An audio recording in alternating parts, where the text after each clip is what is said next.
Minister. Your time has expired. Senator Hughes.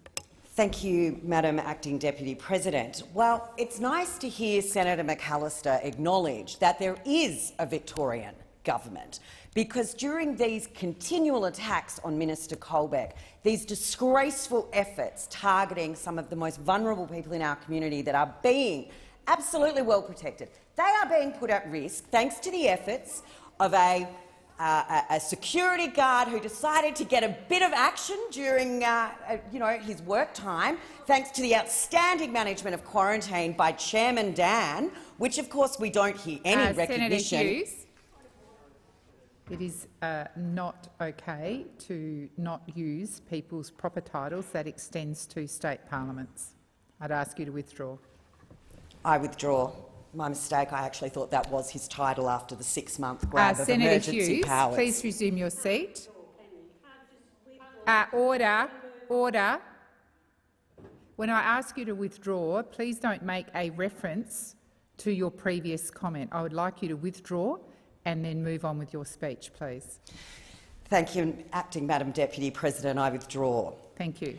So as Premier Andrews continues his grasping for emergency powers, as he claims that state of emergency is existing due to his absolutely woeful incompetence, that his management of the quarantine program led to the Victorian second wave, not that those opposite have acknowledged that these terrible tragic deaths that are occurring in aged care homes are because of the second wave.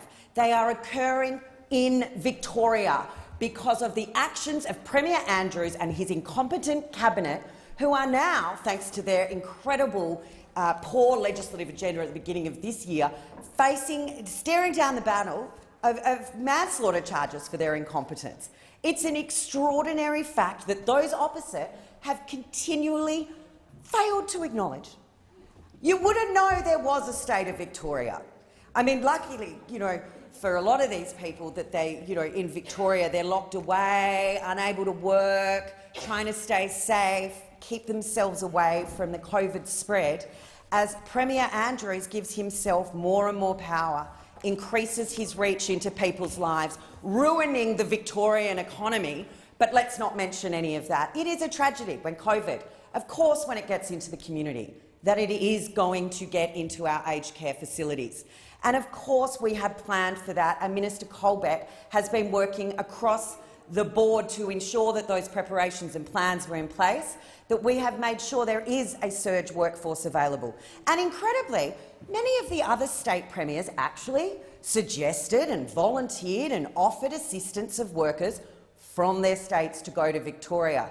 Not that Premier Andrews could be trusted to acknowledge that, particularly after his disgraceful efforts in defaming the ADF and the offers that were made there, where he seems to think that just because you say it on Zoom, it doesn't count as misleading the parliament.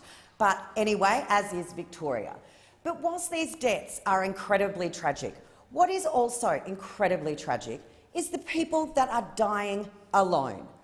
And they're not only dying alone in Victoria. These people are dying alone across the country because of the actions of other Labor premiers who have implemented hard borders, keeping families and loved ones separated during a time where it is absolutely unnecessary, where we have seen an unborn twin die because of medical assistance that was unable to be accessed. We are seeing a situation at the moment between Queensland and New South Wales that is absolutely tragic.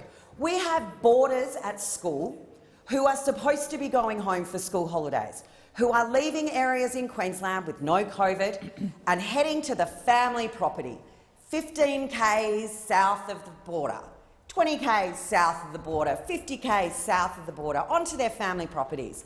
As harvest kicks off, the first good harvest in a number of years, I'm sure as Senator Davey will recognise here, farmers are finally looking like having a good year. But the kids aren't coming home to help drive the headers. Kids aren't coming home to help muster the cattle because they're not allowed back to school under the absolutely ridiculous and overzealous border closures, which everybody can see are politically motivated by Premier Palaszczuk. I wonder what's going to happen on 1 November. I mean, are we going to get a change of heart from Premier Palaszczuk after the election? let's hope it's former Premier Palaszczuk by 1 November for the sake of all Queenslanders. But, you know, we are seeing so many people being affected, and yet those opposite don't acknowledge what Premier Andrews has done, don't acknowledge the hard borders and the hardship being created for families on the borders thanks to Premier Palaszczuk. We certainly wouldn't hear any acknowledgement of Premier McGowan putting electronic trackers on the ankles of those in quarantine. I mean, it is an extraordinary breach of civil human rights, but those opposite who decry all of these things, Thank you, no, Senator not a word. Hughes.